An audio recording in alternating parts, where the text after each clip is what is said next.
목표를 세우는 목적은 그것을 달성하는 것 자체가 아니다. 결과와 상관없이 자신이 지닌 모든 것을 쏟아부어서 결국은 그 어떤 목표라도 이룰 수 있는 사람이 되는 것. 실제로는 어떤 목표를 달성하는 것보다 그 과정에서 자신이 어떤 사람이 되는지가 훨씬 더 중요한 것이다. 우리는 흔히 어떤 큰 목표를 생각할 때 두려움을 가진다. 그것을 과연 이룰 수 있을 것인가? 또한 실패에 대한 두려움. 하지만 그 목표를 이루는 과정에서 우리는 어떤 사람이 되어감으로써 그 실패에 대한 두려움을 걱정할 필요가 없는 것이다. 불가능해 보이는 목표를 추구하며 노력하는 그 과정에서 무슨 일이 벌어질지 예측할 수는 없지만 결과와 관계없이 마지막 가능한 순간까지 전력을 다한다면 필연적으로 목표를 달성하거나 그보다 좋은 일이 생긴다는 값진 교훈을 얻을 것이다. 인간은 본디 위대한 존재로 설계되었다. 어떤 일이든 다른 사람이 했다면 당신도 가능하다. 여러분의 어린 시절을 돌이켜보라. 그 자신감이 기억나는가? 그때는 모든 것이 가능하다 생각했다. 마음의 눈으로 볼 수 있는 꿈을 이루지 못하리라고는 절대 생각해 본 적도 없었다. 그런데 어쩌다 여러분은 그렇게 중요한 사실을 잊어버렸을까? 그랬다. 주변 사람들이 지닌 그 비합리적이고 제한된 믿음에 영향을 받고 자신의 가능성을 바라보는 관점을 억압하게 내버려 두기까지 했다. 사랑하는 사람들이 당신의 등을 토닥이며 넌 최선을 다했다 말했었지만 안타깝게도 그들조차 자신들의 잠재력을 100% 발휘해야 된다고는 생각하지 못했다. 그들 자신도 어떻게 해야 할지 몰랐기 때문이다. 그렇게 우리는 서로를 한없이 평범해지게 부추겨왔다. 그러다 결국 수능주의자의 대열에 합류하고 왜 난 특별해질 수 없나 하고 불평을 하게 된다. 그것이 무기인조차 인식하지 못하면서 자신을 파괴할 무기로 창고를 채워나가며 그저 그럭저럭 살아갈 만큼만 노력하고 특별한 목표나 의도도 없이 마치 자동 조종장치에 몸을 맡긴 채 하루를 보낸다. 그리고는 다른 이가 자신에게 한계를 지우게 내버려 둔다. 여러분은 이런 장애물이 끝도 없이 회방을 놓는데 어떻게 특별한 삶을 창조할 수 있단 말인가? 하지만 여러분 마음속 깊은 곳에선 우리가 스스로 한계가 없다는 사실을 이미 알고 있다. 때문에 이 현실의 불행과 불안을 느끼면서 이 세계 밖에 무엇인가 다른 것, 더 많은 것이 있다는 느낌을 지울 수가 없다. 하지만 우리는 그것을 알면서도 어떻게 해야 할지 모른다. 지금까지는 그랬다. 하지만 이제는 아니다. 자신이 상상할 수 있는 그 가장 특별한 삶을 창조하려면 내면의 갈등을 극복하고 당신이 원할 뿐만 아니라 그러한 자격을 갖췄고 그럴 운명인 그 위대해지는 길을 선택해야 한다. 쉽지만은 않을 것이다. 심지어 안전해 보이지도 않을 것이다. 과거에 기반한 한계와 미래의 가능성에 그 한계 없음이 실랑이를 벌일 테고 당신은 두려움에 빠질지도 모른다. 하지만 오직 그 한계 없음, 무제한을 선택하라.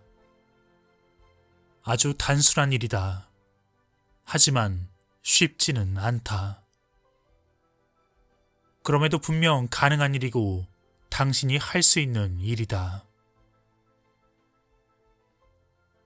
당신은 지금 원하는 삶을 살고 있지 못할 수도 있고 그건 당신의 잘못이 아닐 수도 있다.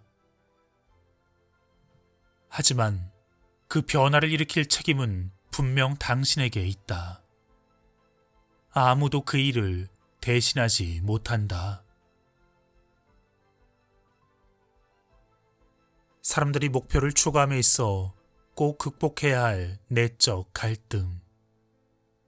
그중 반드시 고쳐져야 할 것은 새로운 기회를 위험하다 인식하는 것. 대부분의 사람들은 새로운 목표가 생기면 한껏 흥분했다가도 상황이 힘들어지거나 혹은 심지어 시작도 하기 전에 갑자기 멈춰버린다. 대체 그 이유가 무엇일까? 감정적 육체적 실패나 불편함에 대한 두려움, 미지의 존재를 두려워하며 스스로 발전하고 새로운 사람이 될 기회가 나타나면 우리는 잘못될지 모를 모든 가능성에서 대피한다. 그렇게 스스로 기회에서 회피하는 것. 이것은 결국 우리가 감정을 통제하는 게 아니라 감정이 우리를 통제하는 것이다. 감정에 지배당하면 조그만 차질도 극복할 수 없을 거대한 산처럼 느껴지고 흔들림 없이 목표에 집중하기가 거의 불가능해진다. 그렇게 계속해서 안전한 동굴 속으로 몸을 숨기는 것. 훌륭한 기회가 나타나도 지나치게 힘들거나 위험하고 감히 시도할 수 없는 대상으로 해석한다. 기존의 표준이라 알고 있는 범위를 벗어난 그 기회는 무조건 피해야 할 존재로 인식하게 된다. 하지만 여러분에겐 꿈이 있다. 그리고 여러분은 그 꿈을 이루어야 한다.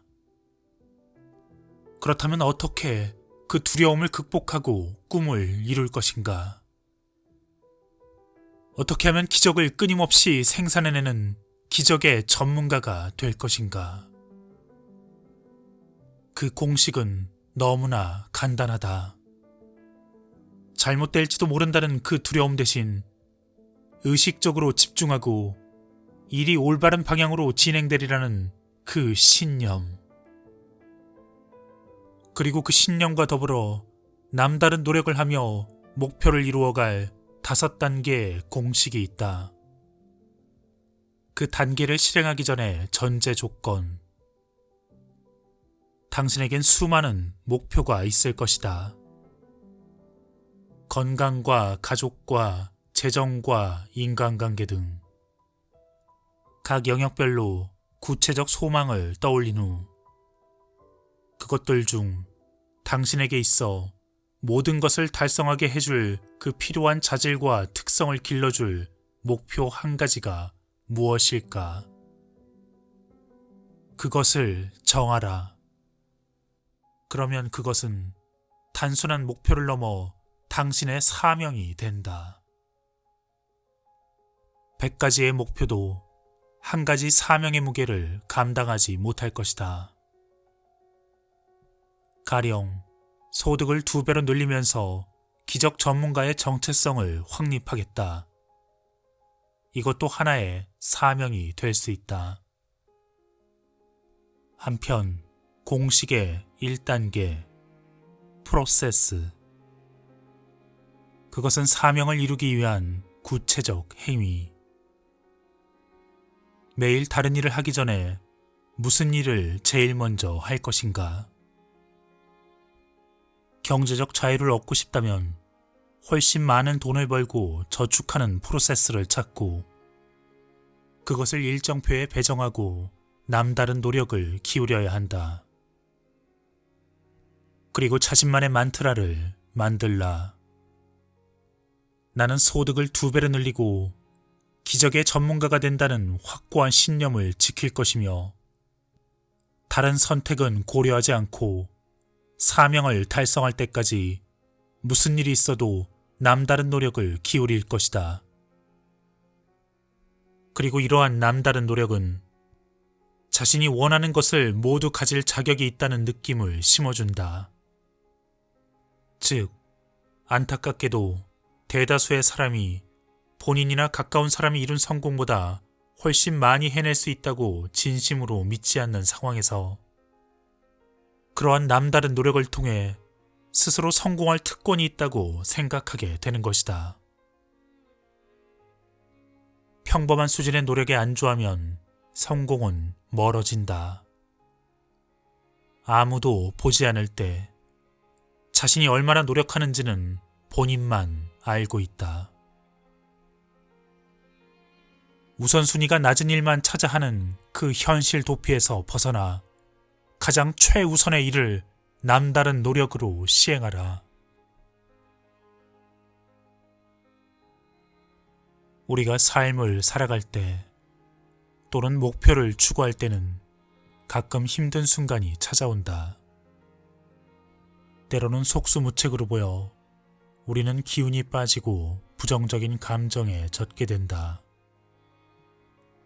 하지만 우리는 그러한 감정의 기복을 극복해야 우리의 목표를 이루고 삶의 위기를 지나갈 수 있다. 나에겐 5분의 법칙이 있었다. 어떤 일이 생각대로 되지 않았을 때 5분 정도는 속상해도 괜찮지만 그 이상을 넘기면 안 된다는 원칙. 5분이 지나면 바꿀 수 없다 크게 외치고 그 바꿀 수 없는 대상에 저항하기를 멈춘다. 그 저항은 그 바꿀 수 없는 일이 없던 일이 되길 바라며 감정을 소모하는 것. 그것은 결국 무의미하고 고통스러울 뿐이다. 저항할수록 고통스러워진다. 그 일은 이미 지나갔고 어쩔 도리가 없다는 사실을 완전히 수용할 때 당신의 삶은 있는 그대로 받아들여지고 당신은 앞으로 나아갈 수 있다. 하지만 고집스럽게 버티며 어떻게 이럴 수 있느냐 현실을 부정할 때 그 고통과 비생산적 감정이 우리를 장악한다. 계속 저항하는 한 우리는 계속 고통스러울 수밖에 없고 앞으로도 영원히 고통받을 것이다. 하지만 현실을 받아들이는 순간 우리는 자유로워진다. 나는 이렇게 해서 내 인생의 2번의 위기에서 모두 벗어났다. 한 번은 여러분이 알듯이 의사들이 나에게 휠체어 신세를 면하지 못할 것이라고 했던 때. 그럼에도 나는 내 손에서 벗어난 그 모든 것들의 가능성을 받아들이면서도 평정심을 얻었고 스스로 만들어낸 감정적 고통으로부터 자유로워졌다. 모든 저항과 불필요한 고통을 놓아주고 현실을 수용하자 내가 통제할 수 있는 일에 에너지를 집중할 여유가 생겼다. 그리고 나는 내가 멀쩡히 걸어나갈 가능성에 나를 집중했으며 결국 그렇게 되었다. 그런 나의 정신적 태도는 정말로 놀라운 것이었다. 한 번은 정신과 의사가 나의 부모에게 할은 현실을 부정하며 좌절과 분노를 숨기고 있다 했을 정도니 말이다.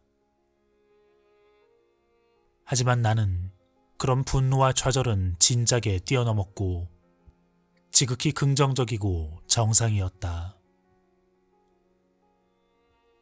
제가 바꿀 수 없는 일 때문에 속상해하는 수준은 넘어섰어요. 대신에 감사하게 생각하기로 했죠. 살아있다는 게 감사하더라고요.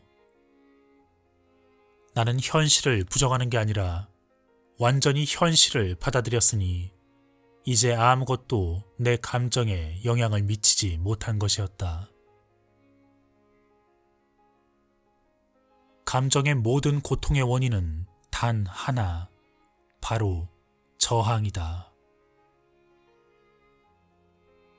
바꿀 수 없는 것을 모두 인정하면 현재 삶에 대한 평정심을 얻을 수 있다. 그리고 그 평정심을 얻으면 평생 불필요한 감정적 고통에서 해방될 수 있다. 그리고 또 한 번의 위기가 찾아왔다. 당연히 나도 무섭고 두려웠다. 하지만 사실을 완벽히 받아들이고 감정적으로 강해지기로 결정했다. 그리고 저항하지 않았다. 내가 암이 아니었으면 하고 바라지 않았고 사실을 수용함으로써 평정심을 가졌다. 그리고 그 평정심으로 내가 원하는 결과에 집중할 여유를 만들었다. 당연히 행복하진 않았지만 나에게 부여된 30%의 생존 확률을 100%로 바꾸기 위해 나는 나만의 확고한 신념을 유지했다. 나는 무슨 일이 있어도 오랫동안 건강하게 살 것이며 다른 선택은 없다. 그리고 살아남기 위해 남다른 노력을 기울이고 필요한 일은 무엇이든 다 할 것이라는 그 신념.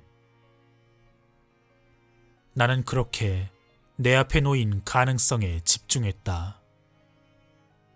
확률에 얽매이지 않고 온 힘을 다해서 100세까지 살기로 했다. 가족들과 함께 내 100번째 생일을 축하하는 장면을 상상하며 다른 선택은 없다고 생각했다. 그리고 고통스러운 치료의 시간이 필요했지만 나는 결국 그것을 이겨냈다. 바로 저항하지 않고 얻은 평정심과 나의 확고한 신념으로 말이다. 그리고 이렇게 여러분 앞에 다시 섰다. 그러니 여러분도 이제 그만 그 동굴에서 나오라. 안전한 일만 답습하고 중요하지 않은 일만 찾아가며 그렇게 두려움으로 더 이상 기회에서 도망치지 말라. 자신만의 확고한 사명을 가지고 그 누구도 침범할 수 없는 신념으로 무장하고 남다른 노력을 기울이라. 이유가 심장을 뛰게 하면 방법에 다리가 생긴다.